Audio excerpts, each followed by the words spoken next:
are testing right now. We have a new computer here in the studio. I need you to tell us if you can see us, hear us, all that good stuff. Let me get the recording going. We are on Facebook Live. Hashtag Scotty G. You should be on Facebook Live with hashtag Scotty G. Ricky's not here. Oh, we are live. Let's see. We got the notification. The notification just went out. Oh, we are. I see us. I don't want to cast. We are on Facebook Live. I can hear us talking. I want to do the holiday cookie stroll. I want that 50th anniversary cookie. Oh, shout out to Tim. He's watching. Our favorite server at Steakhouse 71. Shout out to Rob. He's watching. Why am I not seeing the? I think people can hear. So, do we sound normal? Do we look normal? That's the thing we need to know. Oh, we got a worked comment. Yes, it's a miracle. I have stuff scattered everywhere here, and it's a new computer, so I have nothing. So it looks good. Yes. I hear you. Dude, the streak will be alive. Yeah, Scott texted me today. He's like, Cal Ripkins is watching. Oh, Scott, you got to talk. Oh, yeah. Hello. Oh, yeah. Can people hear me? Yeah, you're coming. You're recording here, so he's on the recording. I'm on the recording.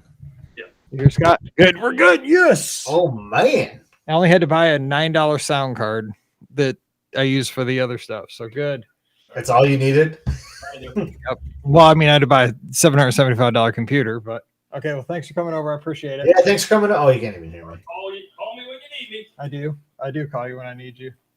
Go Rams. Look, here's the copy. No, don't go Rams. Go Rams. Rams might be the Lions. That's probably the only team. Oh, get out of here. We did beat the Lions. I did. Yeah, they did beat the Lions already.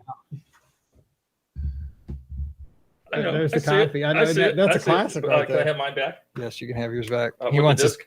Oh, you want the disc? Yeah. Hang on. All right, let me find it. Okay, we are going to record the show here in a second, so everybody just hang tight for 1 sec. How do I'm gonna. Yeah, I'm gonna give the SG rating to the. Yes, go give the SG rating, and I'm going to figure out. I'm going from Windows 7 to Windows 11. I don't know how to eject the CD player here. Push the button on it, I guess. Oh, look, Scott's got a closet behind him. I never knew he had a closet back there, but I do like his Be Our Guest sign. I need to get that. All right. So sorry about this. We were just testing. I'm going to bring the backdrop in so we're official here in just a second. Everything seems to be working. We've updated the computer. The old computer was from 2011. I got to find my. Oh, yeah, that's yours. Yeah. What is that hard drive? That's that CD-ROM. CD-ROM. Oh, extra. All right. I keep that. I got to clean up this mess. What a mess. All right. I appreciate it, though. Thank you. Sure. I got a wired mouse. It's driving me crazy. All right. We are going to get started here. So, yes, I'll buy you dinner. We got to go out to dinner, though. I'll send you the bill. Yeah, please do. I'm spending money like crazy today. You didn't pay taxes today. I did. What taxes? What, St. Charles County? Yep. Yeah, I got that bill. I thought we didn't have those in St. Charles County. I thought we just did those in St. Louis County.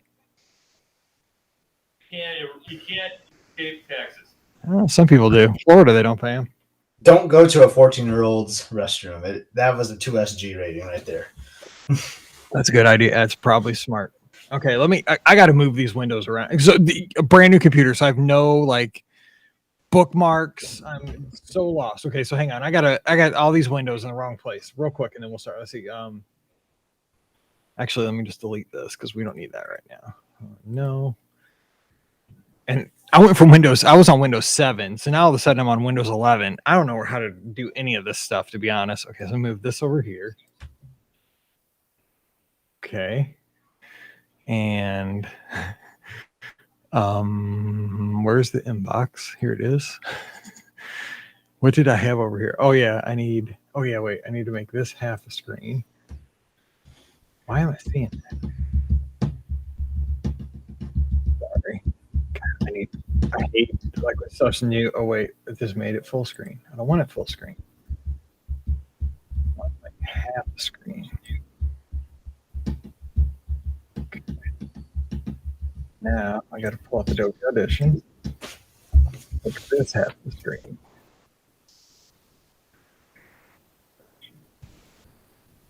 And we're almost there. Let's see, there's that. There's that. I'll make this one just a little bit skinnier. Oops. My legs are so sore from running for the first time in a couple of weeks. Oh my God, I can barely walk. When can you normally walk though? Oh, No. that's Way worse. I almost fell down the steps again today because my left leg almost gave out. It was like, what? It was so bad. Okay. Pull up the questions. Let me go turn off the TV and pull the backdrop and we'll start. Okay, hang on.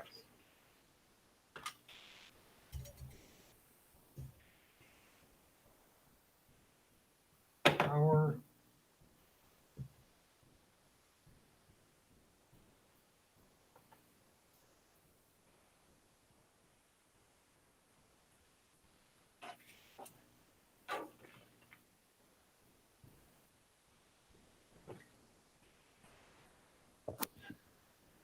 Where's my headphones?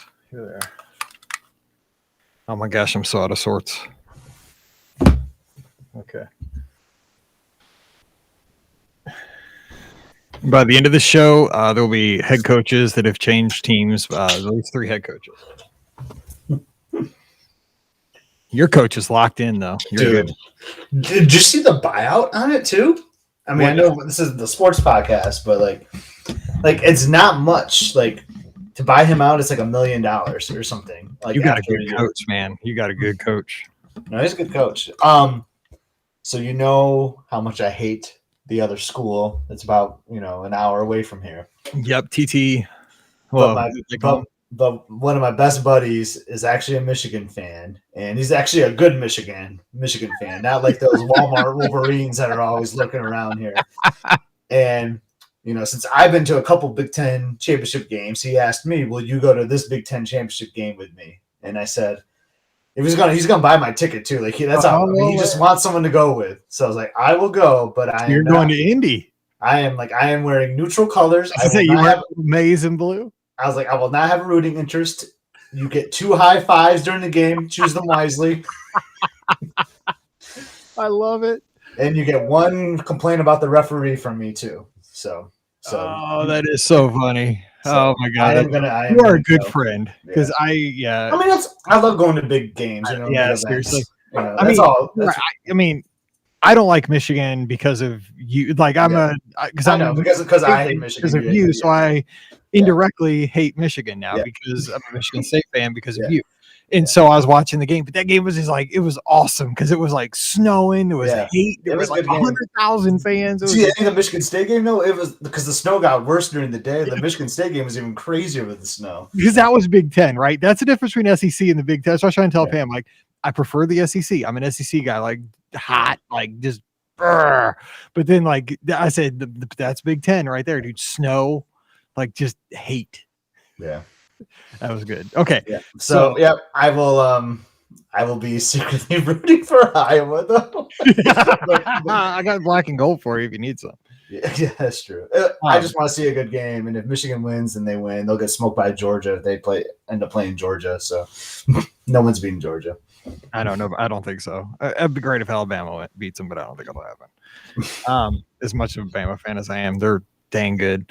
So we're going to be in Wisconsin Dells, not this weekend, but the next weekend, by the way, for cheerleading. So first time I've ever been in Wisconsin. So that'll be fun. Oh, you be in Wisconsin this weekend? No, next. Oh, okay. The 11th. The 11th. Yeah. Okay. Yeah. Doing the Dells. But we don't get to do anything. Mallory's cheering the whole weekend. All right. Let's see. Hopefully this records right. We'll find out. All right. We'll do questions, and then I got to do a Friday show too. So we can think of something quick and fun. Think about it. All okay. Right. Maybe someone can throw an idea. Yeah, everybody has an idea for a Friday. I have a couple ideas, but this is how prepared we are. Trust me, the internet was out for 24 hours yesterday. And then I finally get the internet back. No kidding. I can't type a period on my computer this afternoon. Ricky came home from work. We're going to record one show this afternoon at 1:30. I text her. I'm like, something's wrong with my computer. I can't type a period. Like everything else works. I can't type a period. I'm going to reboot the computer. I turned the computer off, but never came back on ever. I'm like, dude, you're kidding me. Anyway, so that's how it was. I'm with Wade though, man. Like I can't root for Iowa either. Like I struggle with Iowa. Like I can't believe Nebraska blew that game against Iowa. That's why college football's awesome. It's really rough. All right. I turned that game on I know about the record. I turned the game on It was like in the fourth quarter, and Nebraska was getting ready to punt. They had like a double-digit easily lead. It might have been close to 20 points. Iowa blocks the punt for a touchdown, and then like I just felt like I was the curse for Nebraska that day. My apologies, Wade. I'm so sorry. Well, how crazy was it with all those games? I mean, like Bama coming back. Oh my god, dude, if that guy would have stayed in bounds, they had it. Oh, I loved it. God, I love I seeing hated all it. I hated it. I loved it. I know, because Pam's like, did Wade or Scott text you? I'm like, no, they really don't like Saban or Alabama. Oh, They're not going to. yeah, you know what Saban means to Michigan State. That's what I kept telling her. It's like, really, they're not going to text? I was like, no, they're probably not going to text. I was going nuts. I was like, yeah. Couldn't believe it. All right, God, we should just do a college football show. Okay. There are a lot of takes. Someone reached out to me and said you and Mike should do a sports podcast. We totally should. It'd be so easy because we wouldn't have to think. All right, we do need questions. Let's see. We have one from Jeff, I see. So we need more questions though in the chat. Anything general or anything you guys are heading down. Questions for the show. This is for like in 2 hours, so I gotta get going. Okay, I still gotta edit 2 shows and everything else. Okay, here we go. All right, so one take Gardner today. This is one take. This is no kidding. We got to get this right. Okay, here we go. Welcome to episode 2004 of the Be Our Guest Walt Disney World Trip Planning Podcast. I'm your host, Mike Rallman from BeOurGuestPodcast.com and one of the senior agents over at the Magic for Less Travel. Happy Wednesday to you. And if we sound a little bit different today, we are coming to you from a new podcast computer. Yes, the old computer that served us for probably about 1,500 episodes. Decided to give up the ghost here actually today as we're recording the show at a very inopportune time, about 2 minutes before I was getting ready to record one of the episodes, and we were lost internet access here in the house for about 24 hours. So we were delayed. We couldn't record on Monday. It has been a comedy of errors, but we're here. And Scott, who is joining me today, your friend and mine, hashtag Scotty G up in Michigan, he knows how to amp up the pressure. So let me get him introduced. Scotty, what's going on? Hope you're having a great week. Having a great week so far, Mike. And I'm just going to share from a personal conversation we had today, because you were texting me and all this panic, and I just sent you a small little one sentence. I said, Kyle Ripken is watching you. Dude, it couldn't have been worse, because I am seriously about the streaks, right? I mean, with my Apple Watch, and I've kind of given that up. I took a 2-week break from running. I had some issues going on, and I finally came to mental peace with that after about 10 days. I finally, stopped freaking out about that. But the podcast streak and everything, always having a show out Monday, Wednesday, Friday, I got to do that. That's just my thing. And then you texted that. I'm like, oh, my heart was like already pounding. And it was like, just out of my chest. Like you can physically see it in my shirt. Yeah. And so immediately I'm driving 85 miles an hour down I-64 to Micro Center.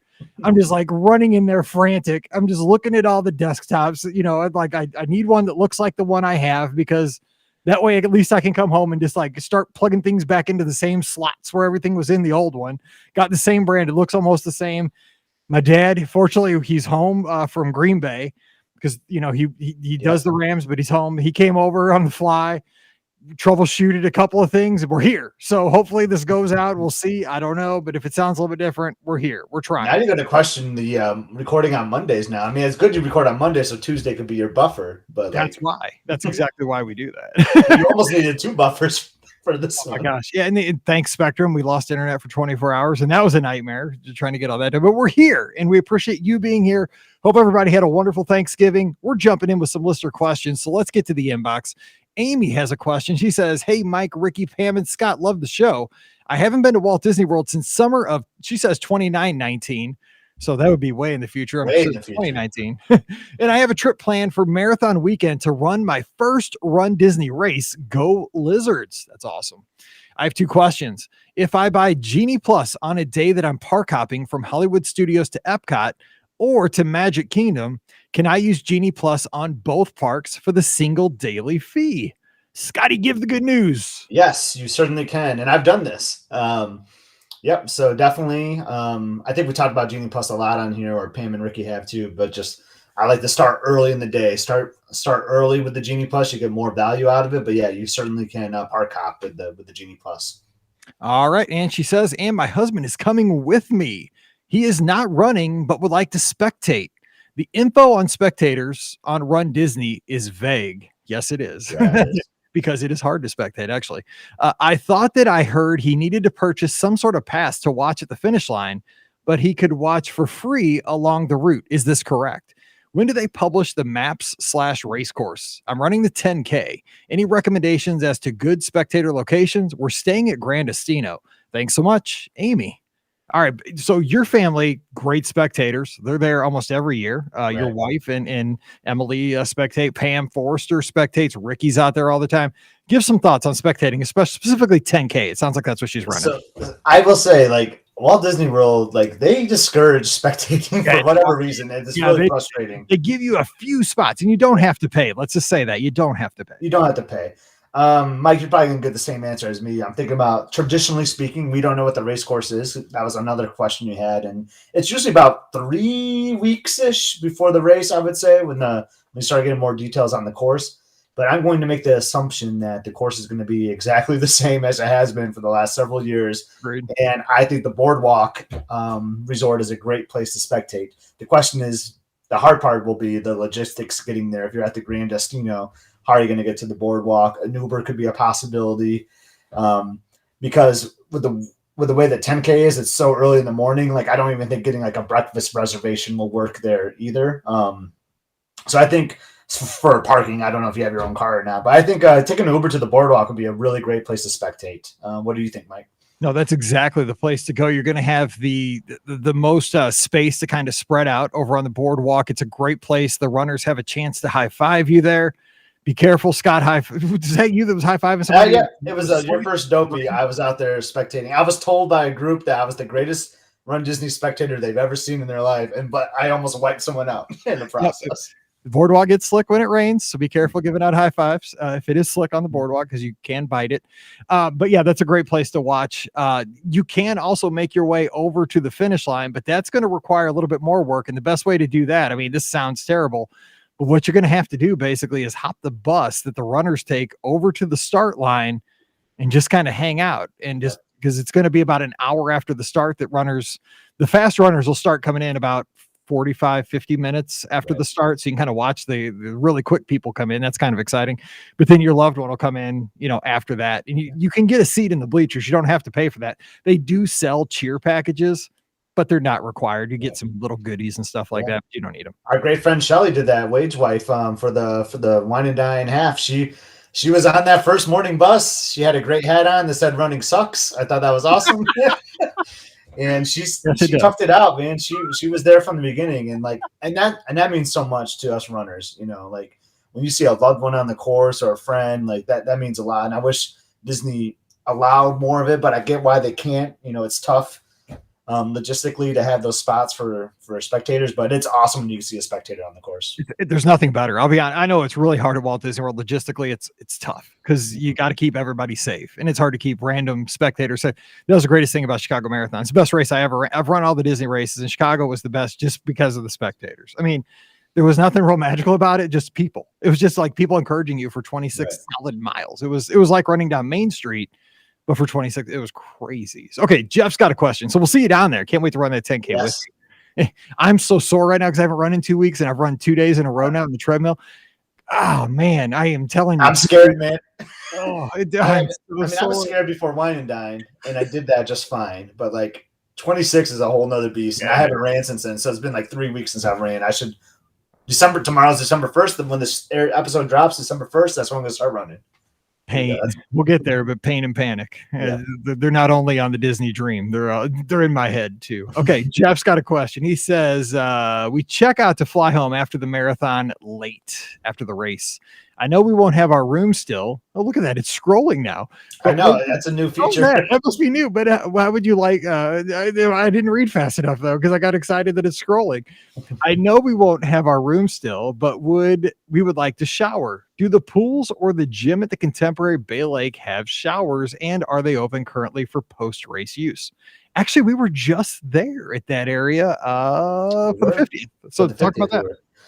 I can't say with 100% certainty, Jeff, but I'm basically positive that there are showers at there, and they're open too. So yeah, there's a great restroom over by the snack bar area at the Contemporary. This is in Bay Lake at the Contemporary pool, where yeah, you could definitely take a shower. I will say though, like I recently hung out at the Wilderness Lodge pool, the DVC pool, and they have like the best shower ever, like where they have like the actual like Disney H2O products in there. You lock the door, it's all private. Like that was actually one of the best showers I had over Wine and Dine weekend was at the pool. But Contemporary will have a similar setup as well. So I would say you are good to go. And if you're in a pinch, man, if you're really that desperate, you can just come over to our come over to Riverside if you really need a shower that bad. There's lots of lizards, and you could probably find 5 minutes. We don't want you flying home stinky, man.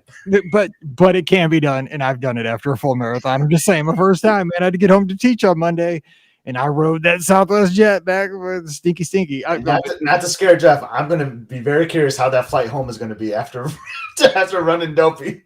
That's why I always fly home on Monday. Yeah, I'm doing that too. Oh, yeah, I did it once. And I'm just telling you, man, I can barely get out of this chair right now. I'm just telling you, I am not in the shape I was. So I got to be careful. I hope to be back in it. I got to get that groove going. Okay. Anyway, Anthony's got a question. I like this one. Would you be cool with Disney bringing back a nighttime parade if it meant fireworks on only select nights? So you'd have to give a little trade, a little give and take there. Scott, what are your thoughts on that? Maybe bringing back maybe Paint the Night. I thought was coming, man. There were rumors, like it was hot and heavy about 2 weeks ago. Yeah. Doesn't sound like it's happening. I get nervous about rumors sometimes, because you get excited at the prospect of it. It brings for good conversation. That's really what a rumor does, right? It just brings good conversation. But Anthony, I'm all for it. But this is a guy that comes, visits 5 times a year.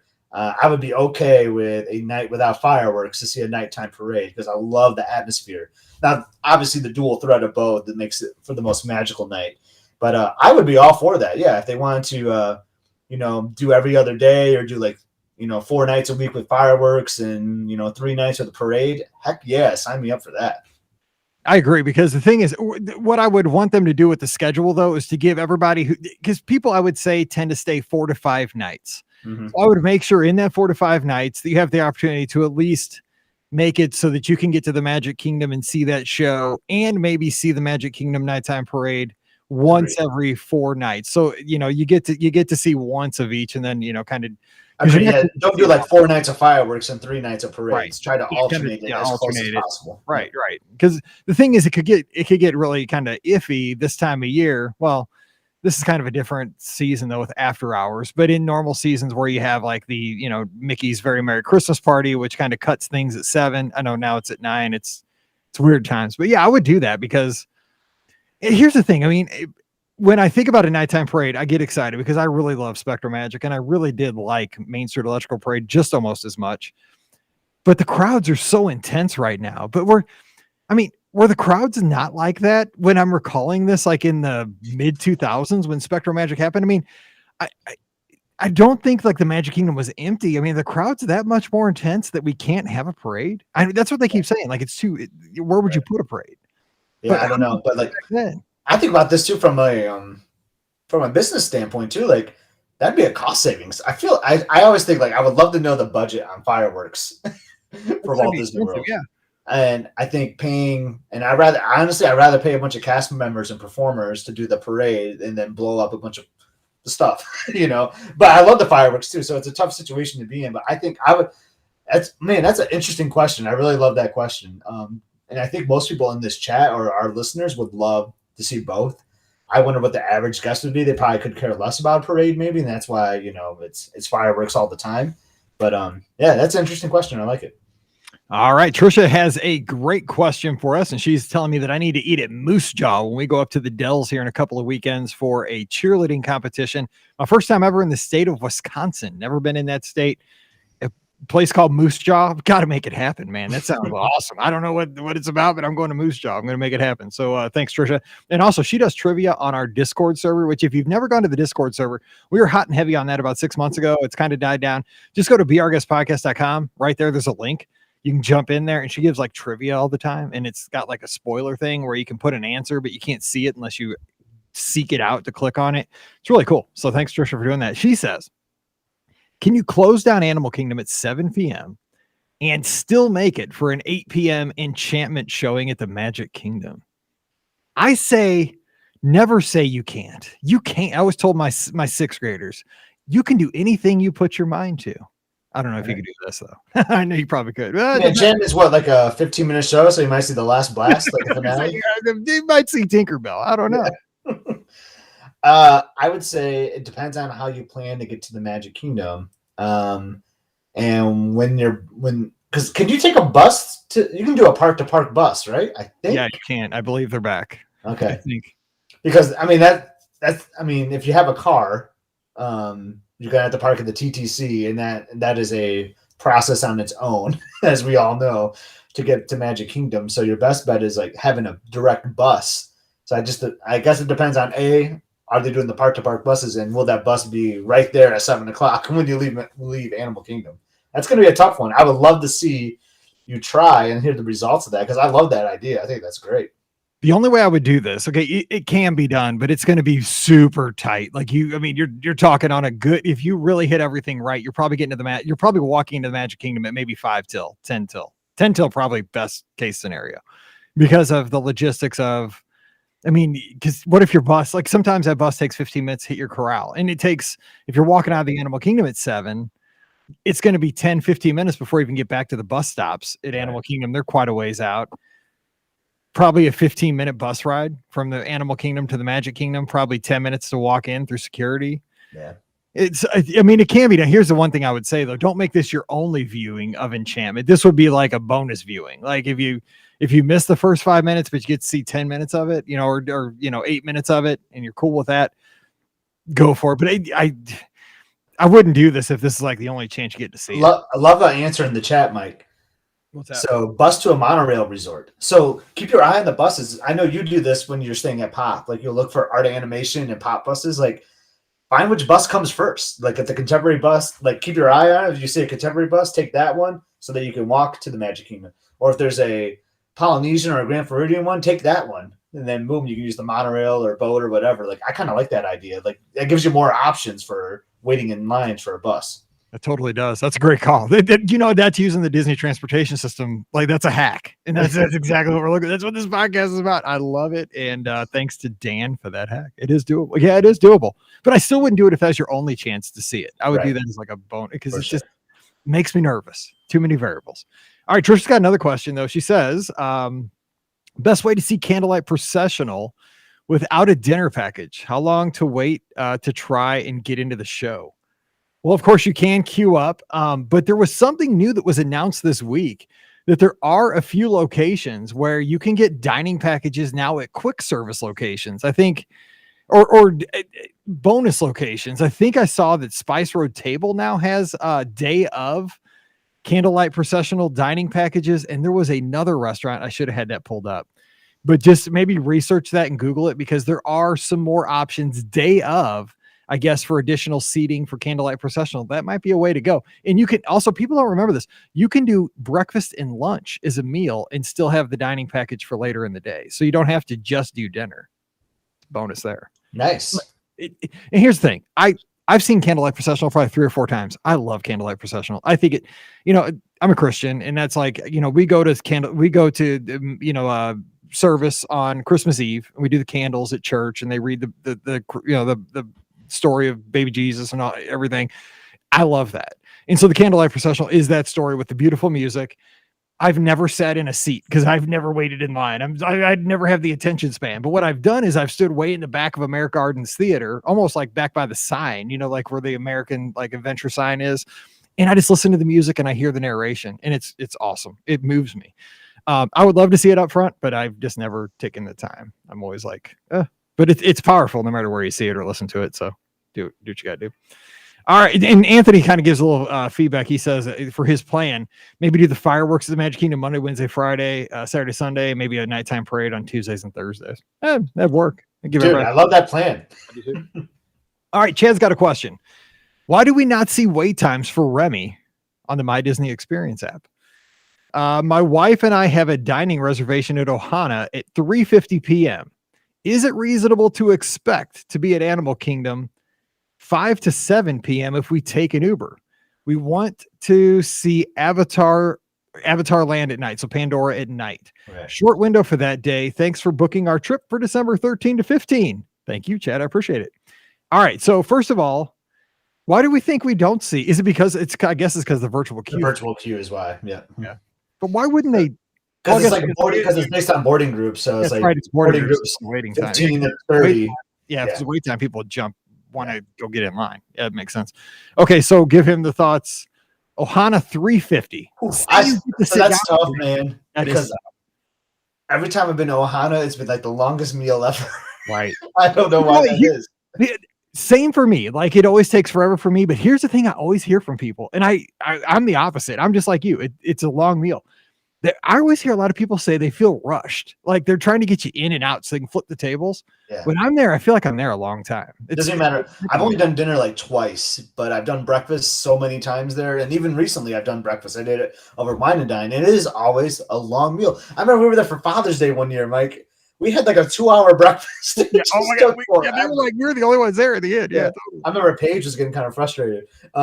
So I think of Ohana 350. I hear, man, that's going to be an hour and a half meal. So I would say you get to Animal Kingdom like around 6, so you can still do Flight of Passage if that's your goal. But I would expect to be arriving well after 5 o'clock. Well, too, and if you just want to see Pandora at night, the good news is the Pandora's at the front of Animal Kingdom. So as soon as you go in the park, you're almost in Pandora pretty quickly, 10 minutes. It's not a big land. You can see all of the bioluminescence and all that at night pretty quickly. Even if you get there at 6, you could hop in line for Flight of Passage, and on your way out, they're not going to chase you out real quick. You can kind of see the land on the way out. I think even if you get there at 6, you're going to be fine. I would totally go for it. Yeah, totally. Especially by Uber because you have more control. All right, Bob's got a question. Any rumblings on when, excuse me, spring 2023 reservations might open? Back to late June again? Thanks.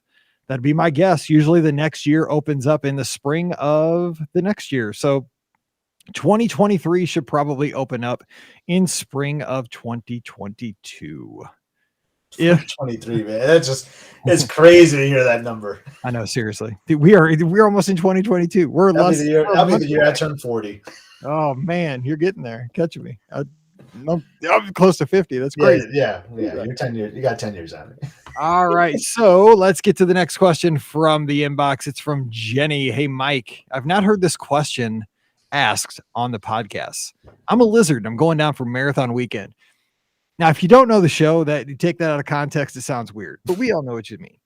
I'm bringing with me my oldest kid, 18, who has sensory issues that manifests itself in food.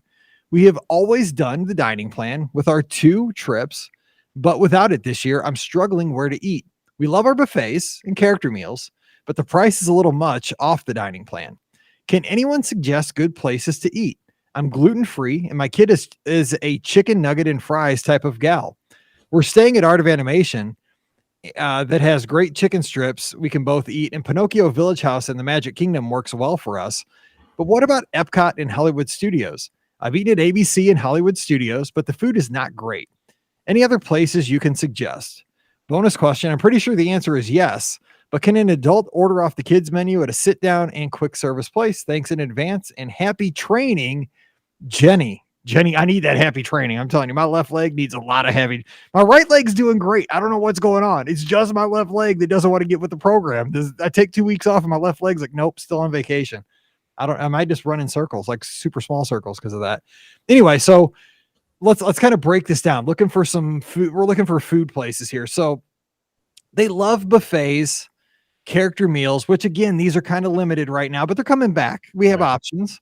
But they've done some buffets to be like family style. Like I'm thinking of Cape May Cave breakfast, for instance. It's normally a character meal. They're doing it like family style now with the prices like heavily reduced compared to what it was. So I think that's a really good option. I know we weren't talking about resorts, but that was just one that came to mind. Also, I would throw in, because this is one that you can get usually, and it's a good one that's hidden, is Tusker House. Good variety of food. Now, this one can get a little loud, and I know that you say that your child has little sensory issues, so maybe you'd have to judge this one on your own, but it is kind of tucked away in the back of Animal Kingdom, and it's a large restaurant, and I don't know if it's, how busy it would be if you, depending on the time of day that you book the restaurant, the reservation, but it's got good food, and there are kind of basic items on there, but if you are gluten-free, I'm sure that there's a lot of accommodations up there on that buffet with that too. That's kind of one of those that I think people forget about. It's just kind of it's a solid restaurant. It's not bad. Oh, I like that a lot. So I'm trying to think what else. Epcot. What about some places at Epcot that might work? They like Pinocchio's Village House at Magic Kingdom. We talked. I already talked to her through email. She really likes Landscape of Flavors over at Art of Animation for a good, options in her food court there at the resort. Trying to think at Epcot. I mean, Sunshine Seasons. I don't think it's as good as it used to be, but I think it's pretty solid. You got a lot of options there. Right. A lot of options. It kind of reminds me of like a art animation type food court, and to some extent. But you're right. I think it's a little different than it used to be. Not as good in my opinion, but it's been actually a little bit. I don't think I've been there since the pandemic, to be honest. So I can't really speak to it fully. Yeah, Epcot's tricky. Like I would love to stay at the old. What was the old Future World restaurant that they're redoing it now? Oh, the Electric Umbrella. Yeah, that would have been perfect. I feel like. Yeah, I know, totally. Well, yeah, it's good. I'm glad it's coming back, and it's got kind of a regular. It doesn't have a real exciting name. It's I like Electric Umbrella better than the new name. I forgot what it is. I'm not on my game. Today's been a day. I'm totally like, I'm glad that we're here, being able to talk and get the podcast out. I can't remember. But if you're at Epcot, like sometimes like it might be a little more work. Sometimes I know, but like I love going to like some of the boardwalk area resorts to get like something like, man, if you can get like a beaches and cream, even though I'm thinking now I'm thinking about the sensory issues though, like that might that place is so loud. Super loud. It's way louder than it used to be. Now they're remodeling. It's just the floors are hard and it's just really loud. Right. Unless maybe you could eat outside because they have table. Do they let you eat outside on the table? Yeah, they will. Well, they did a little bit during the pandemic. It's been a little bit since I've been there, but yeah. I'm trying to think where else. I know she said ABC Commissary wasn't her favorite, but I don't know how long it's been because like I really enjoyed it the last few times I've been. Same. It's my favorite counter service now. And it used to be like I never went there. I mean, I hadn't gone there in 10 years. And now like when I go to the studios, I'm like, oh, I'm going to ABC Commissary. That's my jam. Yeah, it's got good food. Yeah, I really like that. And there's tables outside there too that you can sit. That's right. Oh, and also Nicole actually at the Magic Kingdom right now as we speak. She says the crowds are great, weather's great. She's having a good time. She also says they went to Skipper Canteen actually tonight as we're recording for the first time. She says it was wonderful and they had good gluten-free options there. So Skipper Canteen. There we go. Shout out. Gotta like that. And can adults order off the kids menu? Yes, for the most part. Now, kids, obviously at buffets, you can't because there's kids pricing and adult pricing. Quick service places, it's no problem. Now, there are some like places where there are exceptions. I know Space 220. There's no like adults can't order kids meals. There's like real big rules on that and stuff like that. But for the most part, yeah, the servers will let you order kids stuff. I think so. I've never tried it because I always want a lot of food. Me too.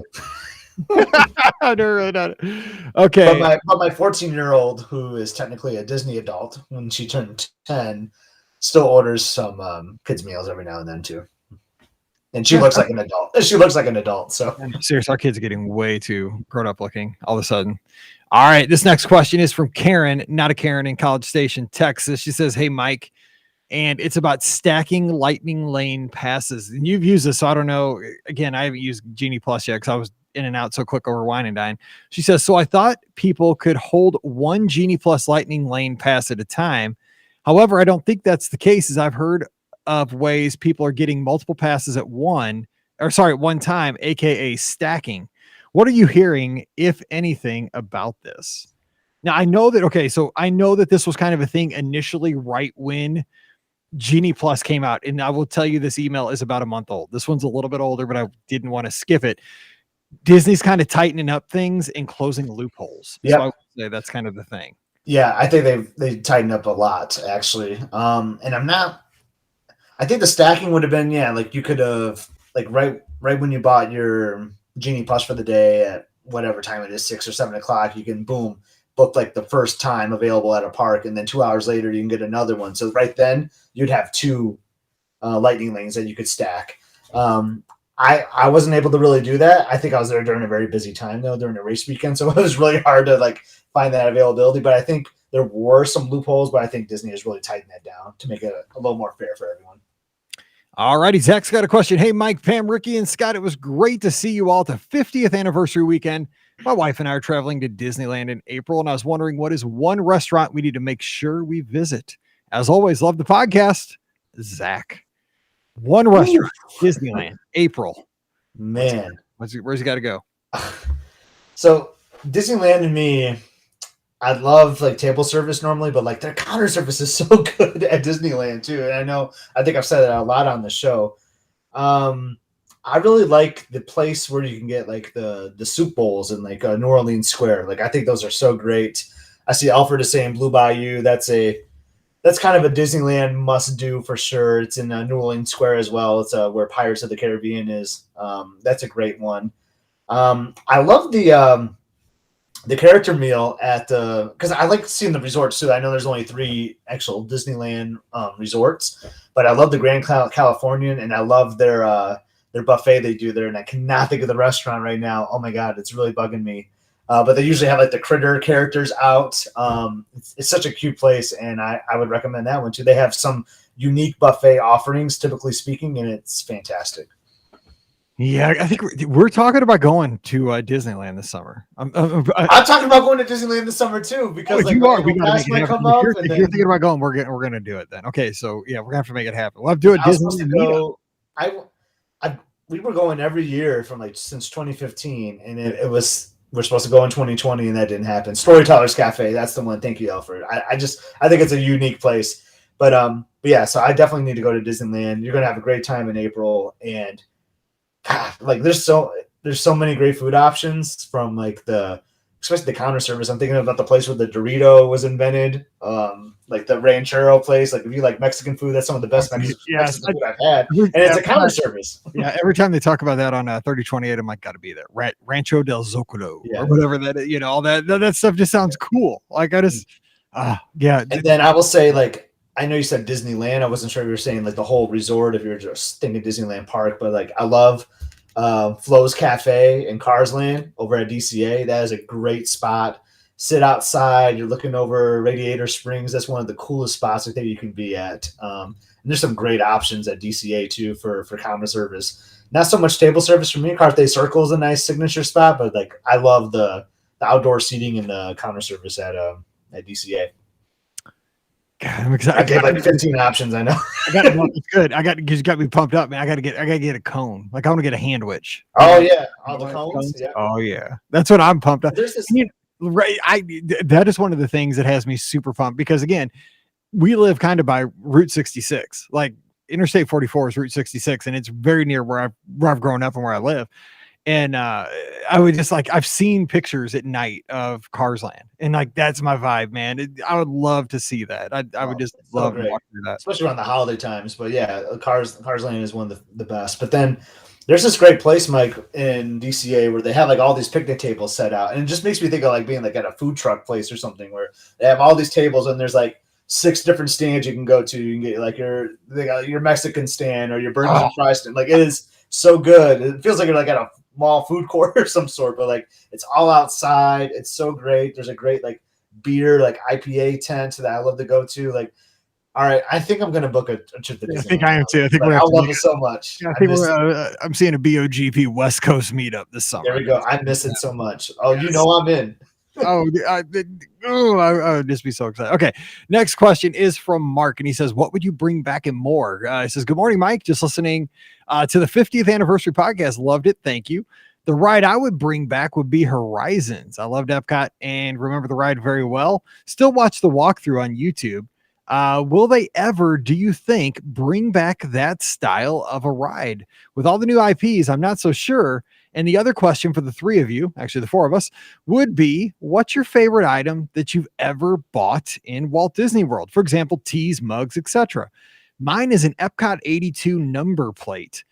It's not the most expensive, but I love it. I really want to bring that monorail set back to the UK, but put that sucker under the Christmas tree. Take care, all. Enjoy the 50th without us poor old UK guests. He says, regards, Mark, and he's in Portsmouth, UK. And welcome back. You guys can come back now, and that makes Walt Disney World all the better. Okay, so let's get to his first question. I think that's an interesting question. Horizons. I mean, that is okay. 95% of the people at Walt Disney World don't even know Horizons existed. Like your regular people that are just going down to ride, see Mickey Mouse. Horizons, what? But Diz Twitter in the Disney community, Horizons is it was the ultimate. And I didn't ever get to ride it, but man, I wish I could have. I saw it. I mean, I wish I could have. would they ever do that again? I mean, I say no, at least under the current regime. I don't know. Right now, no, for sure. I think. I don't think they would. And it kind of bums me out, man. I know. But I think the answer is no. I think they're looking for today's guest, right? Is looking for like some type of thrill, some type of something they can do quick. They're all about like the quantity, I think now, right? Like Or like an existing connection, like, right. They don't want you to have to be introduced to something. Like they want you to be like, oh wow, there's Rocket Raccoon. Yeah. And so you want to ride that roller coaster because it's Guardians of the Galaxy. You already know it before you get there. Yeah. And that's a bummer because some of our favorites, right, are not that. Like Haunted Mansion, Pirates, Jungle Cruise, Soarin'. Yeah. But I love the idea though, and who knows? It may happen someday. I always say they need to make that Fifth Gate just for the Diz Twitter folks, right? And yes, it would be like retro attractions. Yes, I agree. It's I mean, the thing is, if they brought back an attraction, like here's the thing, I think that it would take.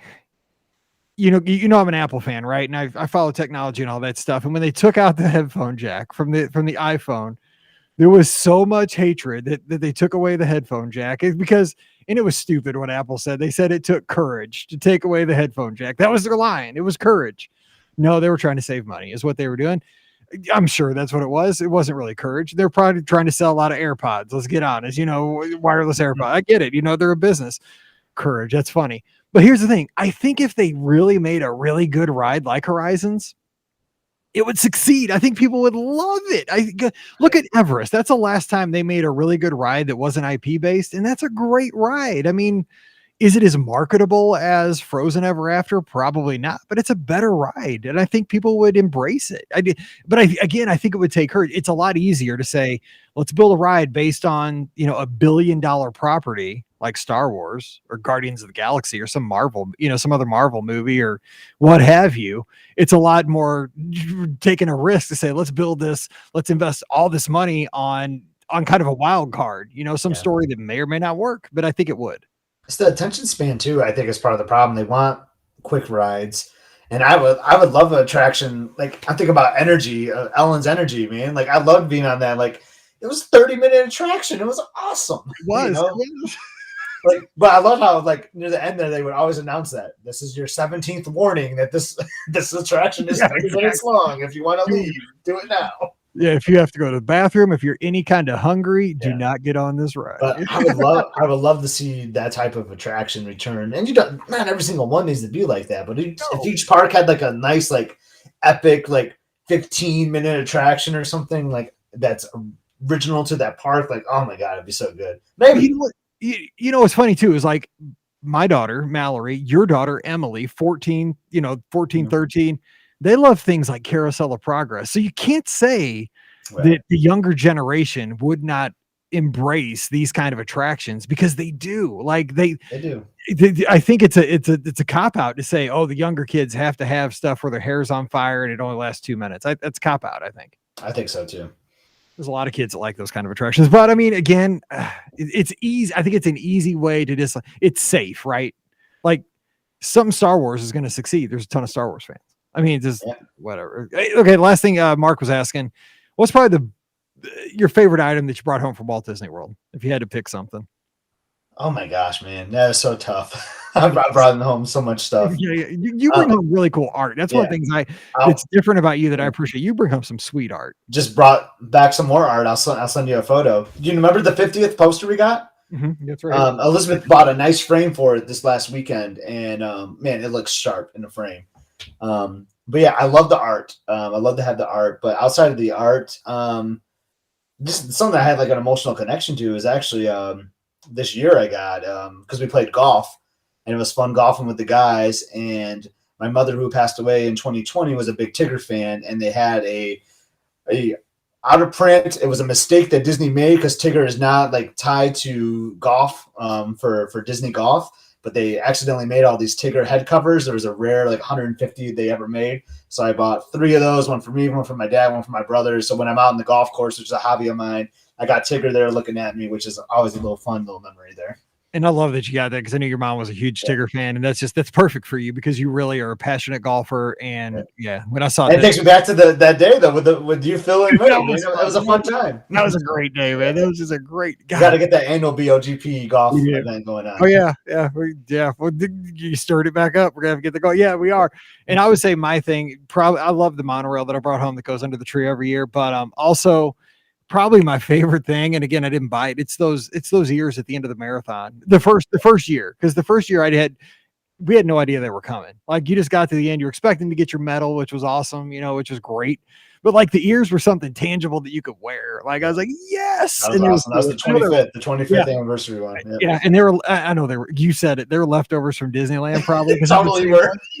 I don't care because they were cool. I loved them. The silver ears, they were. But awesome. now it's opened them up. Now they're like, oh man, because like the 1 year I skipped because I was just undertrained. I was going to take that year off, but I still flew down, did the half. Remember, like last minute.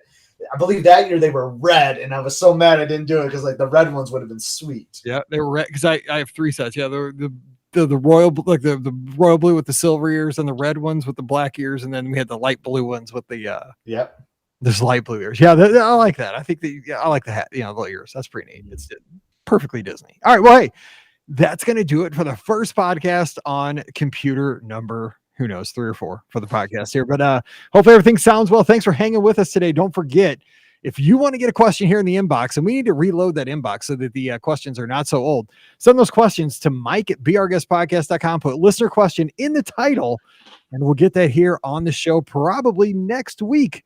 Don't forget, today's show brought to you by the Magic for Less Travel. You know all the details. We just love to help you plan your next Disney adventure, whether it's a Disney cruise, heading out to Disneyland this summer. Sounds like we might have to do a meetup. Going to Walt Disney World, a lot of stuff to do down there.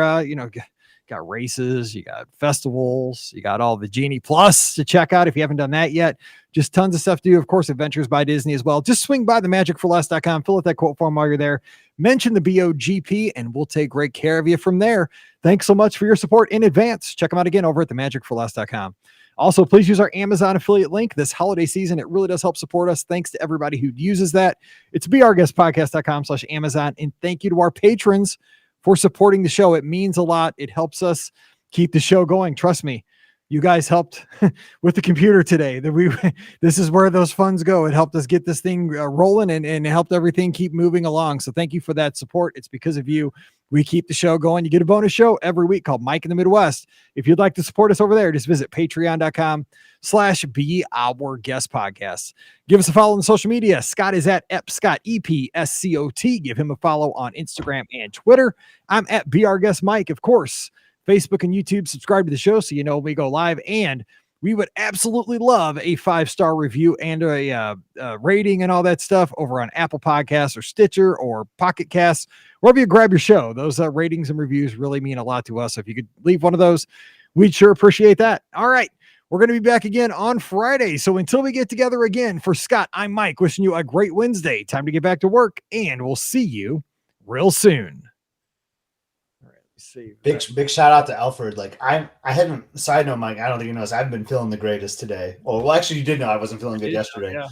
So I felt like I was a little off my game, and Alfred was bailing me on like all my missing Disneyland restaurants because I was struggling to remember what everything was. So thank you, Alfred. Alfred did help. I think I need it's been a year and a half, 2 years or whatever since I've been to Disneyland. So I think I need a boost there.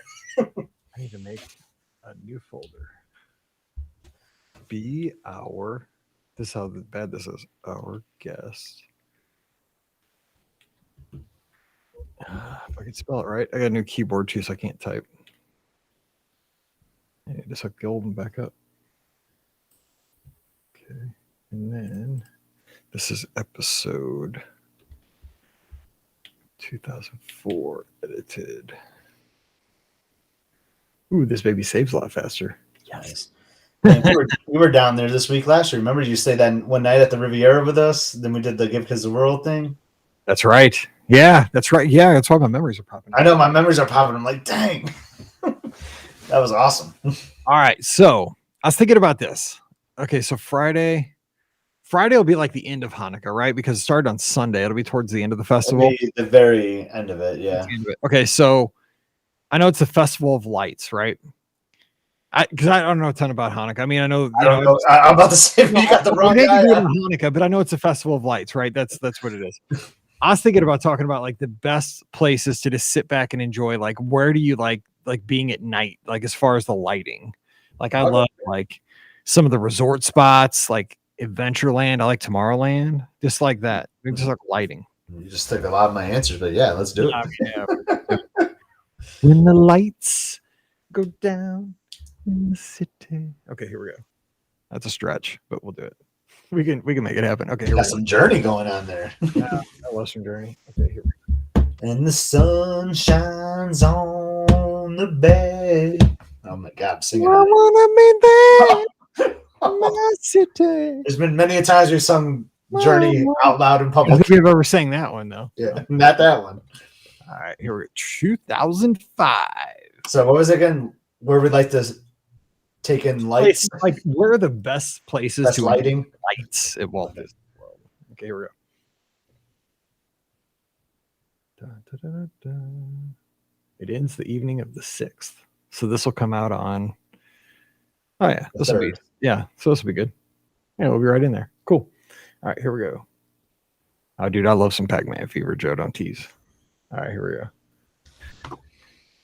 Welcome to episode 2005 of the Be Our Guest Walt Disney World Trip Planning Podcast. I'm your host, Mike Rallman from BeOurGuestPodcast.com and one of the senior agents over at the Magic for Less Travel. Happy Friday to you.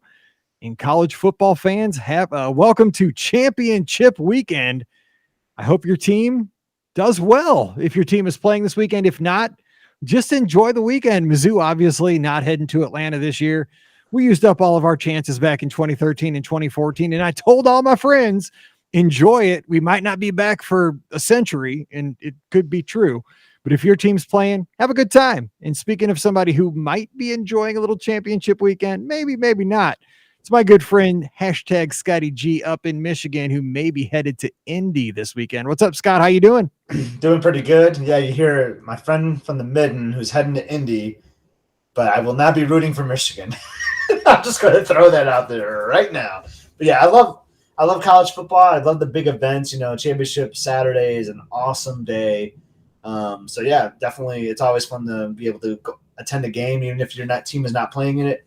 But Mike, my team won 10 games this year when we're probably projected to win 5. So we beat Michigan. We won 10 games. It was a very successful season for Michigan State. That's how you got to look at it. And here's how you got to see things. Again, we are a Disney podcast. We're going to talk about some fun Disney stuff here. Give us 2 minutes. Cause I mean, college football it's almost over and I'm a little sad. It's only just beginning in a way though. Like I love bowl season. Right. I do. Bowl season's awesome. I love when ESPN starts turning on the commercials, with like it's bowl season. I'm like, oh yeah, I watch the minor bowls as big as the national chain. I'll watch the Gasparilla Bowl, the Meineke Get Your Muffler Change Bowl, the Toilet Bowl. I'll watch the Be Our Guest Podcast Bowl.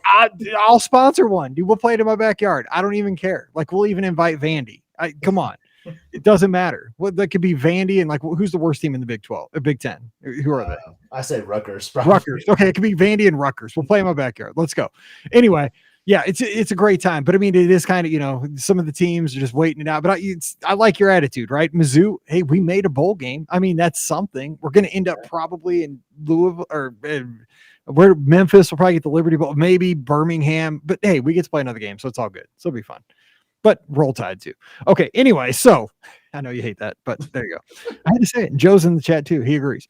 So it'd be a great upset, man. It'd be a happy day in this house. But I know we got a lot of Georgia fans too. So SEC. All right. Anyway, so look, today we're going to have a fun conversation and just kind of go around Walt Disney World property. And we know that we have a lot of friends out there that are celebrating Hanukkah. It started on Sunday night, this past Sunday night, and the celebration has been going on this week. So we wanted to take the opportunity to wish everybody out there who is celebrating a very happy Hanukkah and hope that celebration is going well for you and your families and your friends. And, we know that is the Festival of Light. And today we thought we would go around Walt Disney World and talk about, speaking of lights, some of the places that have great lighting, great places to enjoy the lights once it gets dark at Walt Disney World, because there are some places at Walt Disney World I can just sit around and enjoy just how the area is illuminated. And I'm not talking just in the theme park. Sometimes it's at the resorts, it's on paths, it's inside of a hotel itself. Maybe it's even inside of an attraction, just a part of an attraction. So we're going to kind of hop around all over the place today and just talk about, where you can really enjoy lighting packages and just the ambiance of nighttime at the Walt Disney World Resort. So I thought I'd throw this out to Scott first. So when I talk about, really enjoying the lights, and for some reason, it leads me to think about summer, not the cold weather times of year. This is more summer, like late at night, 9-10 o'clock at night. What are you thinking about? Could be wintertime though. I don't know. That's me. Love this topic, Mike, because I love the parks at night. It just brings on a whole new personality to me. And I'm going to steal one from you that I know you're going to use, but when I hear lights at night at Walt Disney World, my mind goes to one thing in particular, and that is Tomorrowland at the Magic Kingdom. Same. I think that is I just love that neon. That is one of the best lighting packages there is. I know we're talking specifically on lights, but you throw in that background loop too, and it just is a magical spot for me. So I think about that. Oh my God, is it called the launching pad or the lunching pad? Like that table service seating area, like right in the middle of Tomorrowland. Yeah, the launching pad there. Yeah. Just sitting right there, looking at the lights of Astro Orbiter, just looking at the lights, kind of like on the Tomorrowland People Mover. Like I think that is just one of the coolest spots to sit around and enjoy the lights. It's so funny that you brought up the background loop, because I was going to say this and you said it, that we are so brothers from another mother. I'm telling you, because when that background loop comes on, 100% of the time I picture Tomorrowland at night. I never like in my head, I never ever picture Tomorrowland during the daytime. It's always like at park closing, when that comes on, I'm always picturing myself running for it's 10 minutes till park close, and I'm sprinting across maybe from the Tomorrowland Speedway, trying to get my last ride on Space Mountain before they, don't let you in the line. That's what my mind's eye goes to with that background. That'd be kind of a fun show topic. Like when a background loop comes on, where are you? Oh, yeah. That'd be kind of fun too. That's actually a good topic to have. Yeah. That'd be good. It might be better than this topic, but we'll have to too late. We're already 5 minutes in. But yeah, my mind just goes straight to Tomorrowland. I think of the old sign. The sign has kind of changed a little bit. The old sign had a little more lighting, I think, but just, oh my God, the light. That's why that's my favorite land. My girls will disagree with me. I'm sure there might be some podcast friends that disagree with me, but I think as my favorite land at the Magic Kingdom, if you put it at night, it's even better. I agree. Because we were talking about that. I love Tomorrowland at night. All right. So I'm going to go to a resort that I think has gotten better over the past 3 to 4 years, especially at night with the lighting package. And that's Coronado Springs. Coronado Springs at night.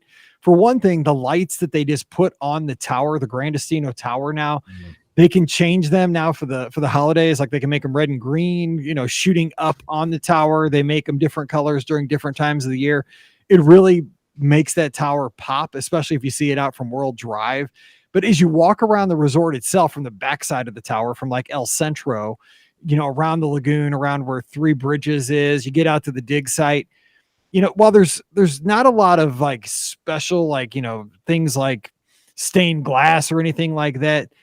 Walt Disney World is great about this, especially at the moderates and the deluxes, in that the lanterns that they have, or the lights that they have along the paths, like the running paths, the walking paths, even the bridges to get you across waterways at the resorts, they are themed to the resort. So at Coronado Springs, they do look like lanterns, on kind of like wooden poles.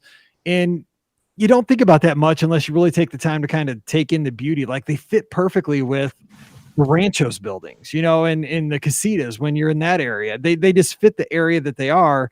And at night, when you walk across that bridge in front of Three Bridges, it lights up and it reflects off the water, and you see the lamps all around, where you go into the food court area over by the kind of what's that, Laguna Bar, or, the Laguna Bar. I think that's what it's called. Yeah. And, dig site's got all that going on with the lights around the pool. You got the pyramid lit up. It's just, there's so many different kinds of lights, but it comes to life at night, and it's very pretty because it's a lush resort. And I just think Coronado has a lot of different lights, and it's very beautiful. And I like the style of the lanterns, especially that bring it to life, especially, away from the tower. The tower has lighting packages that shoot up, but the paths have really cool lanterns. I like that. That was great, Mike. there's not much more I can add there. Like you really hit it home there. One thing I guess I will add is an indoor light that is at all times of day, even during the daytime. There's that hidden Mickey light. You know what I'm talking about? Where this summer we saw there was a light bulb, so it was like a half a hidden Mickey. But in the old check-in desk area now, it's more like I don't know if you call it a conference center or just like a charging area where you can do work or whatever. Yeah, I mean, we see a lot of folks, and shout out to Aaron Del Prince. We've seen Phil work in there. We see a lot of folks actually work in there. It's a good place to get some work done, but it used to be a check-in area. But yeah, it's down. If you look in that check-in area, if you look towards the tower, it's at the top of that little. Yeah, you find a pretty awesome hidden Mickey with some lights. It is pretty awesome. All right, so give us another place that has good lighting in your opinion. All right, I'm going with something kind of new. Just to, I like kicking it old school, but I'm going new here. And that is, I love the lights under the monorail that they're doing for this 50th anniversary. I think those are some of the coolest lights. And I don't you wonder, Mike, like, why haven't they been doing this for longer, right? It's a Suzuki Sidekick from 1997, right? Yes. Exactly. I wanted to get a Suzuki Sidekick and put the lighting package under. My dad's like, nope, because they're illegal. You can't ride with those on. But yeah, that's exactly. I mean, it's like a lowrider, Right. And I mean, it probably. This is the kind of stuff that as a Disney fan, I don't know if other Disney fans think like I do. Maybe you do. You probably do. But I'm wondering, like, in the shop, okay, because they take those monorails into the roundhouse, right? Back where the trains are by the Magic Kingdom. I did that tour the one time. And it's cool because you get to see the trains, but you also get to see the monorails back there. Like, how does this actually happen? Like, did it happen this way that, they have the monorail in there and some guys like, man, I bought these LED light strips off of Amazon last night. They were on sale for like $10. And he takes them and jacks them up under there and just turns it on, turns out the lights in the roundhouse. And like, everybody's like, dude, that is awesome. Like, we got to tell somebody, we need to make this happen. I mean, I'm sure it isn't exactly like that, but like, That's the same exact conversation we have in my family, Mike. Okay, that's why I'm laughing here. How does this come to pass? Because I mean, it is a great effect. I mean, it is a great effect, but like, how does this actually start? Because it's beautiful. It matches. It's perfect. But like, where was day one of this project? Right. For Emily's birthday, she got like those lights around her room and they change color. Like with I have them right here in the studio. They're on my desk. And that's what we kept joking about. Like, I bet you that's what they put on there. But they're awesome. Like, why did it take so long to come up with? And you'll see a trend with me. Like, I feel like the green is kind of like the neon, and I just love the neon. Like the green one looks so sharp. And it doesn't matter where you're at too. Like at first I thought it was only going to be at Epcot to go with like the Beacons of Magic for Spaceship Earth. But when we were staying at the Polynesian, like we saw those monorails coming in all day. And like, it's for the whole monorail lines. And it's just so cool. Like I love seeing the red. I love seeing the green, the blue. Like, why did it take so long? And I hope that's something that they keep outside of the 50th celebration, because that is an easy thing to do. It's probably, I'm assuming it's inexpensive. And I think it just looks really sharp. It does. I mean, it's just it pluses up the monorails. I mean, it keeps them. Yeah, because if you're driving on World Drive and it's dark, and all of a sudden, sometimes you might not see the monorail, but you'll see it now because you see like this spark of blue just like flying by you. Like, oh man, it's so sweet. Well, plus think about it. I mean, it reminds me of Tron, the movie Tron. Of those looks like lights, and the coaster is going to be opening here hopefully at the end of the 2022, early 2023. I mean, boom, tie-in right there. We're helping you out, Disney. Listen, it's not that hard. This stuff's easy. Okay, so my next one. This is another one that's only during the holidays, and you could have picked a lot of things. Beacons of Light, of course. I mean, we could have really gone. Spaceship Earth just kills it. Like, it's not even a contest between Spaceship Earth and the other three icons. Like, they're all good, but Spaceship Earth. Let me ask you this though, because we haven't seen it in person, but I'm sure you've seen on social media, like where they've turned Spaceship Earth and like that peppermint ball. Oh yeah. I mean, do you like it? Is it? I like it. Yeah, I think it's. What'd you say? Do you think it's cool? Kind of cool. It's kind of cool. I mean, it's seasonal. Some people don't like it. That's what I'm saying. They could do it for like every season now, right? Like they could on Valentine's Day, they put like a heart up there or something. Like I hope they do stuff like that because I think that's pretty cool. I agree. So the one I want to say though is that I really enjoyed this. Actually, as we're recording, it was this time last year that we were down. We went to Disney's Hollywood Studios. And the projection that they did on the Hollywood Tower of Terror, again, this is light because they project the light up onto the stretch, but it was so neat because you could sit there and they took an attraction, a building, a show building, which I mean, during the day, it's very cool looking. It looks like an old hotel that's decrepit and, run down, and it fits the theme and everything. But then at night, like we stood there at the studios that night, this time last year, and just watched. And I mean, there were so many details happening on the Tower of Terror with this Christmas scene that was going on. Like you saw toys on conveyor belts going across at one point. You saw, wind up things going here and there. You just, every time you watched it, there was something new to see. And it was cool how it would be up there for a little bit, then it would go away. And then you would go about your business. Then you would kind of watch it and it would be a little bit different, kind of similar, but different the next time it projected. And I think that's great because you're using existing architecture to project something new, and it can always be changed. So with just a little bit of work throughout the year, the projections that they use here in 2021 can be different than 2020, and they can be different next year, which again would be a surprise and a delight for guests that come back year after year. But I think it's a great technology, and of course, Cinderella Castle and so forth, the Tree of Life, just great uses of this. Yeah, oh my God, like I was blown away when I saw that last year because there was like 4 different shows. Like it was so awesome. I honestly thought, because you were saying studios, Christmas time, I thought you were going to go to the bulbs that are around like Gertie. Like I'm like, like Echo Lake, like I love like those ornaments that just light up on the water there. Those are some cool lights too. I just want to throw that in. Well, you know what I love too while we're there is my favorite thing with the lights at the studios during the holidays are on the lampposts. They're those lights that have that old, like kind of 50s looking Santa Claus in there. Yes. They're like a big white, they're probably a foot across, like lamp. Yeah. And you have the old like 1950s, almost like a Coca-Cola Santa Claus. Oh, perfect. That hits me right. That hits my retro heart right in the middle. That's so awesome. Good.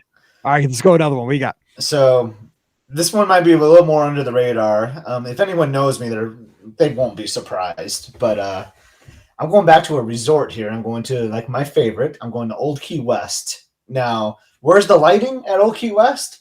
Well, it's right outside of Olivia's, kind of like where the boat launch is. They have these awesome like string of lights right outside of like Goods to Go. So what I like to do at night, on a nice summer night, get an ice cream cone from Goods to Go, sit on a bench, enjoy the background loop, but look at just those lights that are just hanging above you. They are gorgeous. And if you time it right, you can watch the Epcot fireworks from sitting on one of those benches too, which is kind of cool. But I just love the lighting that they have. It just like the whole vibe of Old Key West, right? Is like you're in the Keys, you got this nice resort that's Florida based, and something about those. It's the simplest lighting, Mike. I think you know what I'm talking about. It's just like this simple little string of light, but it just puts me in my happy place. Makes me think of like all the times I spent at Old Key West, and I love the wrap up a night sitting there with an ice cream. We have those white lights on the string on our deck. They go on every single night. Yeah. They're on every night. They're on a timer because it reminds me of Old Key West. That's so awesome. Yeah, you can buy those lights at Target. They're really inexpensive. Yeah, but it's just that nautical type vibe. It's so yeah, exactly. And I'm going to go to a resort on my next one again, and I'm not going to mention all the resorts, but there's a couple that really stand out to me, and it's French Quarter is another one. The lights there, those again. French Quarter is a beautiful resort during the day, but it is 10 times better to wander around at night with those just black iron lamps. And you got, but it's a multi-sensory thing because without the jazz music, it wouldn't be near as cool. But wandering those streets at night with just those lamps lighting your way, and you got the street signs on the lamps, with the cool names like Rutabaga and, all the other names are just, they're so much fun, but it's just, it's lit up enough that you can really enjoy it, and you can walk around safely without tripping over the curbs and all the stuff that you need, the necessities. But it's also not lit. It's lit not so much that it kills the atmosphere. Like it is kind of still a little bit dark. It's very romantic. I mean, I got to give that resort. It's awesome. It's perfect. I love it at night. It's great. That's awesome. I've never actually stayed there. I think I might have a reservation booked there soon for French Quarter. I've been at Riverside a handful of times, but not French Quarter. So, but I have walked around there, like you're saying, and you're absolutely right. Like that, it just sets the mood perfectly at night with those lights. It does. All right, what else you got? I think I think it's well known in this podcast, Mike, that we love our resorts. Like we love the parks. The parks are great, but like the fun is like for me. Like I just love hanging out with friends, hanging out, chilling at the resorts. And this is one on my list. Someone, our good friend Joe in the chat, kind of teased it earlier. So I'm kind of stealing it, but I'm kind of not because I was thinking about it earlier. And that's the boardwalk at night. You think of like ESPN is all lit up, like Flying Fish is lit up. The whole boardwalk, going back to my string of lights I was talking about at Old Key West, like they had that going around the whole boardwalk basically. I just love just seeing all the lights, the flashy lights on the buildings and the signs. Like I think that is, you sit on a bench, you people watch. I've done this before, waiting for a pizza before. I just sat on a bench looking at the lights and hearing the conversation of people walking by, and like that is one of the coolest moments to take in some lights for me. I 100% agree too. And if you're across the way over at the boardwalk and you're looking across, or you're a beach club, yacht club, yeah, and you're looking across the way to the boardwalk, you have those lights at ESPN Club that kind of they like climb up almost like that game where you hit with the sledgehammer and you got to ring the bell because they climb and they just go up and down and stuff. And there's that kinetic motion when Flying Fish is open. You got that sign moving. Mm-hmm.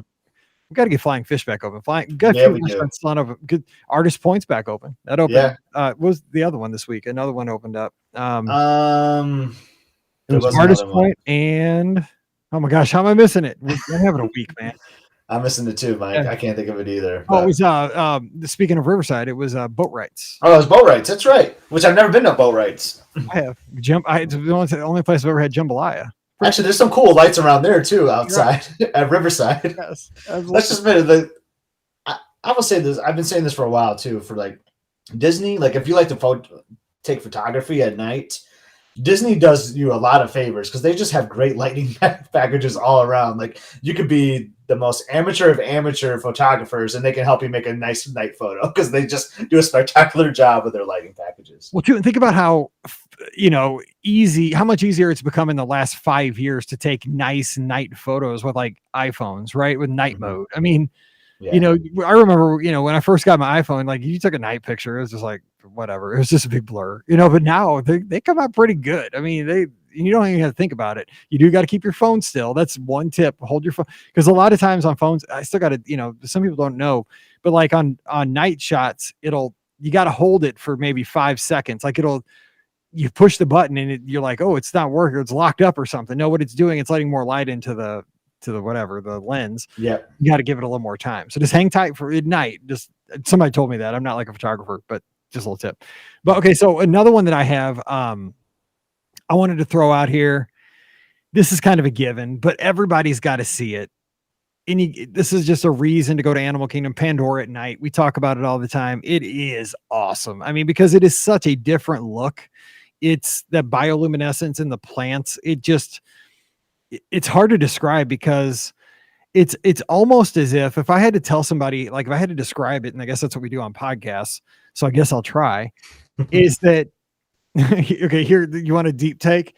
When you were a kid, now I'm a little bit older than you, when you went to the mall, again, the malls were a big deal when I was a kid, and you went into Spencer's. Did you ever go to Spencer's? Oh, I know Spencer's Gifts. Yeah. Spencer's Gifts had these black light posters in the store, right? I always wanted one, never got one. My parents would let me get one. Some of them were like velvety or something. I remember they're weird, but they had this, they had these posters that were like black light. And of course in the store, they had the black light bulbs and everything. So they popped right in the store. And if you didn't have black light bulbs in your room, they probably didn't pop, and I'm sure my parents were going to let me change out my regular light bulbs in my room to black light. That'd probably take me down a bad path. Anyway, that's kind of what that land is like. As if that land is like those posters, and like instead of regular lighting up in the sky, like it's black lights everywhere, which it's not, but it's just how the materials are made and what's inside the plant life and all that stuff. But it is so cool, and it's one of those things you really have to get over there because it's taking lighting to the next level. It's not just taking external lighting and lighting up what's there like they do in Adventureland. Adventureland, that's one where they take the foliage and just light it up from different angles and it looks really cool. Tomorrowland, they have actual lights that kind of provide it. But in Pandora, it's actually in the materials that make it pop. It's kind of that 2.0 of nighttime in the park. So if you're really into night photography or just enjoying atmosphere at night, you got to get to Pandora. That's a good reason to be there. Yeah. Awesome. All right. I was going to do one. I don't know if we want to do a couple more. I mean, we could probably talk about lights for a long time, but Couple more. We haven't really hit Epcot yet, so this is kind of a unique take on me, maybe because it's lights to make something look dark, if you know what I mean. So like I think of the Mexico Pavilion, I think has some of the coolest lighting in there because you walk in there during the day and it's dark. I mean, there's some light in there too, obviously, but like it's hard to explain. I think you're nodding like you're kind of feeling me on this. Just the way they do the lighting in that pavilion is so unique to me, where it's 1 o'clock in the afternoon and they're going to make it feel dark with the awesome lighting package that they have in there. And then Grand Fiesta Tour has some cool lighting in there as well. But I don't know. I think the Mexico Pavilion has some cool lighting in.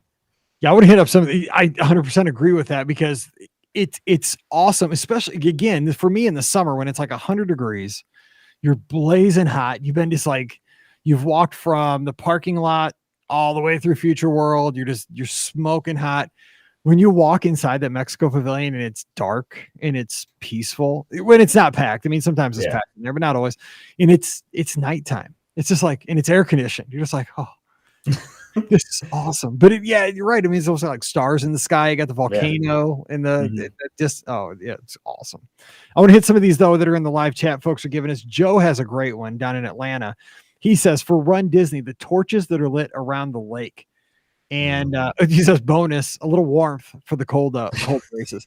I agree. Like when you come in, I think usually it's around the 5K or the 10K, and you bust in kind of from the backside of World Showcase. If you've never run a race, you start out in the parking lot, you run out on that road a little bit, and they bring you in usually by Mexico or Norway or China somewhere, and you run around World Showcase, usually exit around the UK or somewhere over by Canada.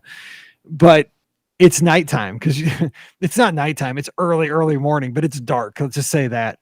And those torches that are, lit up around World Showcase, there's nothing. That's one thing that I'm glad. I know that a lot of people are ticked off about Harmonious, the changes, the barges out in the middle of World Showcase Lagoon. I'm not the happiest about that. But if they would have taken out the torches, I'd have been 10 times more fired up. Because those torches, that is kind of like, that'd just be like taking out like just vital parts of World Showcase. Taking out a pavilion, basically. Right. I mean, it's just like, it's like a part of it. And I'm glad they're still there. They can still use them. That's a good one. Let's see. Rhonda Lee says up in Canada, thanks for being here, Rhonda Lee. I just love walking around World Showcase and seeing all of the light posts from the different countries. And you know what? I wonder how many people don't notice how those things change from country to country to country. It's cool. It's very cool. That's a great answer. That is a great answer. Let's see here. And Joe also he said, the lighting of the boardwalk area reflecting off the lake. Yeah, Crescent Lake. Yeah, it's another good one. Yeah, totally. Yeah, you kind of hit on this earlier when you're talking about Cornell Springs, Dig Site, but like all the pools have fantastic lighting packages. I'm even thinking about the Hippy Dippy pool. Like I just love the lights that shine on the pool there. I mean, it's just simple, right? I mean, it's nothing colorful, but they do it right though. Like they had the right angles, like it's hard to explain, I feel like, but like all the lighting packages at the pools, the main pools especially, are just so neat. So let me ask you this though. Does Hollywood Boulevard at Disney's Hollywood Studios kind of have the most impressive kind of overall package of lighting as far as, I mean, it's got all the neon. It's, if you really pay attention, you got like the Pluto sign for the watches, but his tail moves. Yeah. You got Mickey up there on that with Center of the World or whatever that little kiosk thing is. To me, Hollywood Sunset's pretty cool too, but Hollywood Boulevard with the neon at night is just, it's amazing. And the cool thing is, if you're walking that path that takes you back to the Boardwalk Beach Club and Yacht Club, is you're coming up, you get kind of a see of Hollywood Boulevard. You can see it gets you excited to get into the park, even in the mornings. It was one I was gonna do. I kind of left it off my list because like I was like, oh my god, I keep doing neon. But you're right, that's kind of like the ultimate neon spot. Man, and then God, I just wish I was there right now. But yeah, I'm realizing as we're talking about these lighting packages how much I prefer the parks at night than the day, because like that's stuff you miss during the day, right? I mean, it's still awesome during the day, but I just love seeing the neon lights on Hollywood Boulevard for sure. That's a good answer, Mike. I agree. So now That might actually be the ultimate lighting package when we think about it. I think it is. That's why I was kind of holding off on that one because Yeah. I think if you had to kind of take like where, and it's weird because you would think you would pick something at the Magic Kingdom where Tomorrowland is really awesome, but the thing is, it's spread out. Now, let me tell you though, where I think Tomorrowland really shines is when you're standing like right where the sign is, and you're like back to the hub, and you're looking into Tomorrowland, and you see the Astro Orbiter spinning. Yeah. You see, all because it has motion, right? There's a lot of kinetic energy going on with all the neon and stuff. You got people going here and there, but I just think like Hollywood Boulevard, man, it's awesome. It's just got so much colors and vibrancy. Yep.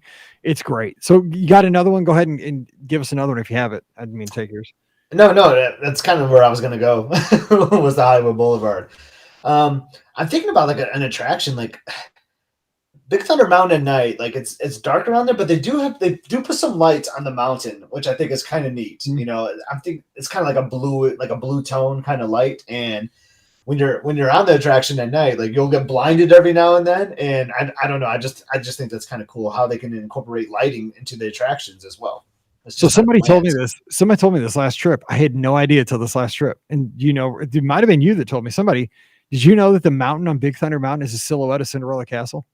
I think it was Chef Todd told you that. Okay, it was Todd. Yeah. I had no idea, but you can really see it at night when it's at night and it's lit up. You totally like if you look at it, you're like, oh my God, that is exactly the silhouette of Cinderella Castle. And I never saw it. Like, and I've been on the thing 100 times, and it caused me to get kidney stones. Just saying. Maybe allegedly, but something did. So yeah, that's a good one. I'm trying to think okay. So you stay at Saratoga Springs sometimes, right? You just stayed there recently, right? Yeah, I did. So Saratoga Springs, when you're looking across over to Disney Springs at night, I mean that might rival Hollywood Studios, Hollywood Boulevard, because that one is more like panoramic, and it's got the water and the reflections at night, and it's got different colors. It's got some lights that are moving. That is another one. If you're taking like a panoramic nighttime shot, Disney Springs across the water from Saratoga. Oh man, that's a great shot. I've actually taken that photo. I think I have that photo on my phone somewhere. Like you see it in the morning too. If you do an early morning run, that's an awesome time to see it too. Because even though Disney Springs isn't open that early, the buildings still have their lights shining at that point. Oh man, that's another resort I forgot about too. That has great lighting too, like around the pathways and such too. Like oh man, so good. Yep. And Alfred's jumping in here. Well, actually, Mike Leone's here, and he says he hasn't been to Cars Land, but he says that one. And you just echoed that on Wednesday's show, Cars. And I've seen the pictures, man. I gotta get out there this summer. That looks so cool. I mean, Cars Land at night, everywhere, right? I mean, there's just neon everywhere. Yeah. Well, yeah. Kind of going back to the Big Thunder Mountain too, like the way they have the lighting package on the Radiator Springs attraction too is it's super neat. Disney Imagineers are very creative, and they know what they're doing, and they create some unbelievable lighting packages. Yep. And Alfred's saying he likes the lighting in France, specifically by Remy's. I thought they did a really nice job. That's one of the newest spots at Walt Disney World, and lighting was definitely a focus. Definitely. For sure. It's everywhere. Everywhere has great lighting. Yep. Let's see here. Pam says, Pam de la Cruz, I love taking pictures at Muppet Vision at night. That's interesting. That's a kind of a cool area back there. Yes. Yeah. And Joe's got a Main Street. Main Street has good lighting too. I think about it now. Like I think about Casey's logo is like all lit up at night. Like it's funny how we just kind of went past Main Street. We went straight to Tomorrowland and started talking about Big Thunder. But Main Street has a fantastic lighting package too. Also, too, during the fireworks at Epcot. I think they still do this during Harmonious. I've only seen it twice. But do they still do the countries with the white lights and the outlines of the buildings? Because that to me, that is again, torches and that are pure Epcot. Like you got to do that. Right. I think that's they still do that. They still do that for Harmonious. Yep. Yeah. So I think that obviously lighting serves a purpose at night, right? It's to keep everybody safe, to show you the way of where you need to go. But I think Disney, they could put in just basic lights, but they don't. They put in, if you look at the lanterns, this is another thing. I mean, I bet you somebody has. I mean, I don't know. I don't follow it. I've never looked for it, but I bet you there's probably some kind of like an Instagram account, like you do palm trees of Disney. Yeah. There's probably like a lamps or, of Disney, because if you think about it, there's probably thousands of different kinds of lighting fixtures around Walt Disney World between, like lanterns that are, on posts or lamps or, things on tables. In the restaurant, every restaurant has their own different type of lighting fixtures around there too. Like it's crazy. Yeah, it's one of those things that, you're not going to notice this on trip 1, 2, 3, but if you're listening to this podcast, you've probably been fortunate enough to get to go quite a few times, and you might say, man, like that light, that lamp belongs in Frontierland. Like that is perfect. Or it belongs, near Pirates of the Caribbean. Like that reminds me of something a pirate would have, or, that's very futuristic. That's perfect for Tomorrowland. Like the neon, the futuristic palm tree. Perfect. Yeah. It's great. Joe's cracking me up. It's the third 28 probably has a lampology episode. I'm sure they do. I'm sure they do. I'm sure it's in the works. Yeah, I'm sure they do. Yeah. Lampology. And they won't call it Lampology. It'll be Lampology or something like that. We should do a show on Doors and Silver Dollar City. No, just kidding. Shout out Matt and Kevin. All right. So wait, we're going to call it a day here before we step on any more toes and get out of here. But yeah. But we're not stepping on toes because we have the lights. We have the lights still. Right. That's right. If there weren't lights, we would step on toes. But fortunately, we see the toes that we are not going to step on right now. All right, we are going to get out of here, and we're going to wish you a great weekend, whatever you're doing. We appreciate you so very much downloading the show. Hope everything sounded okay this week. Again, new computer, new settings. If not, we're going to get it squared away over the weekend and get things squared away for you, but always want to bring you a great show and make it something worthy of your time. We know there's lots of great podcasts to listen to, and we appreciate it every time you listen to our show. Don't forget, today's show always brought to you by the Magic for Less Travel. Check them out. You know all the details over at themagicforless.com. We'd love to plan your next trip. Also, please use our Amazon affiliate link, beourguestpodcast.com/Amazon. That really helps us out. And if you wouldn't mind, support us on Patreon. It really does help us out. Again, we had a big emergency this week, and it's because of your support. We got everything squared away. It's over at patreon.com/beourguestpodcast. You'll get Mike in the Midwest every week. Follow Scott on the social media. He's over at Epscott, EPSCOT, Instagram and Twitter. I'm at Be Our Guest Mike. Follow our adventures. Scott will be in Indy this weekend. Next weekend, I'll be up in the Wisconsin Dells for some cheerleading. So I'll be shooting pictures of that. So lots of fun adventures. And of course, we are training for Dopey 2022. And lots of the lizards are. And I just wanted to take this chance to, and Scott, I'm sure you right with me on this one. If you've been following Facebook, the lizards group or Instagram or any of the social media, so many of our lizards are achieving so many great things with their training. I've seen folks go on their first 10-mile run. I've seen folks go on their first 6-mile run. I've seen folks now these folks are nuts. I've seen people do 26-mile training runs, which I've never done a 26-mile training run because that's crazy. Save that for the race, man. It hurts. You don't want to do that in training, but some people have, and shout out. That is amazing. I just want to give whatever your journey is, even if it's you did a 2-mile run, you're getting ready for the 5K in January and you're almost there.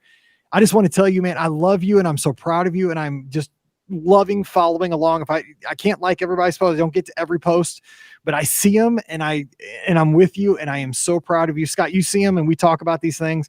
Yeah. These journeys are incredible and everybody is just killing it right now. I can't keep up, but what's so great about that is, Mike, like sometimes we don't have to keep up because the support of the lizards is so great that you see someone post, you're going to see 15, 20 comments.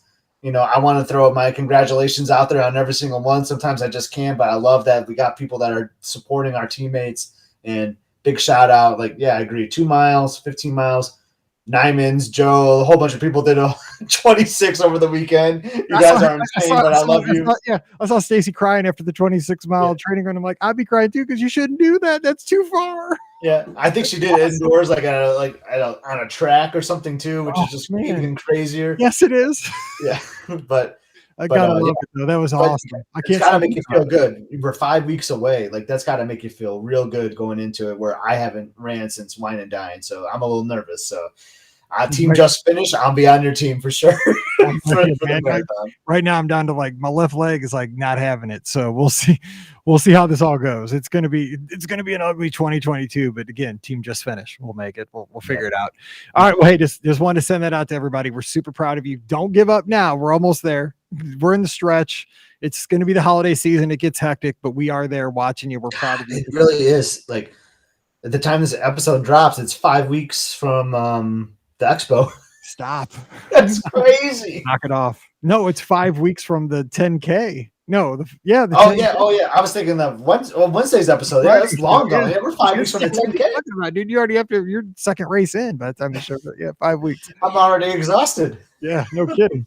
All right, we are going to get out of here. Wish you a great weekend again. Thanks for hanging out with us. Give us a follow on social media. We'll talk to you soon. For Scott, I'm Mike. Have a great weekend. Stay safe, stay healthy, and we'll see you real soon. Save this real quick. You did it. You got an hour and a half to get your episode posted. Hope it saved. Oh, it didn't save. I don't even say that. It didn't save as an MP3, but I'll fix that. It saved as a WAV file. Hang on. That's a big WAV file. Yeah, episode. I'm sure you